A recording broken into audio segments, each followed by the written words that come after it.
ทำไมไม่ซื้อทองให้พ่อกับแม่บ้าง ซื้อให้แต่พ่อกับแม่ผัวเอาตรงๆเด้อบ่มีเงินจุเจ้าเงินบ่พอทุกมื้อนี้ก็เป็นหนี้คือกันจังซี่นะชีวิตบ่ได้สวยหรูก็คือต้องค่อยๆซื้อไปซื้อให้ผู้ใดได้ก่อนกับผู้นั้นได้ใช้จังซี่ก็ในใจถามว่าอยากซื้อให้ทั้งสองบ่ใจนี่อยากซื้อให้ปู่นี่เส้นหนึง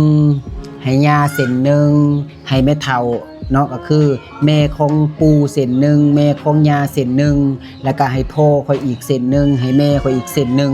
รวมผู้ที่เท่าใด5คนเนาะ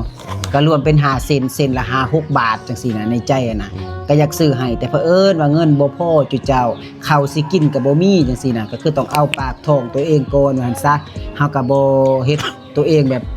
เกินโตเนาะแม่นเพราะว่าเงินทุกมื้อนี้มันหายากเลยเฮ้ยการให้พ่อให้แม่บ่ค่อยให้ซ้ำกันเบิดเท่าเทียมกันเบิดผู้เจ้าบ่มีไผ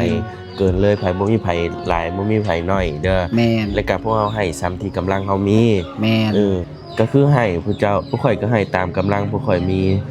บ่เอาเกินที่ตัวเองสิลำบากก็บ่เฮ็ดผู้เจ้าแม่นนั่นแหละจุเจ้าจะได้ก็เป็นกำลังใจให้พวกเขาในเด้อพวกเฮาเองทุกมื้อนี้คือขายกาแฟเนาะตอนนี้กาแฟก็ขาดตลาดล่าสุดอีพ่ออีแม่เอ้ยเจ็บหูเจ็บตาคัดตาเครื่องตาน้ำตามักไหลขี้ตามักออกคัดตาจะเอาไปกินเด้อหามื้อตาแจ้งผู้ใดสนใจ1แถม1พิมพ์คำว่าสนใจมาเลยเด้อ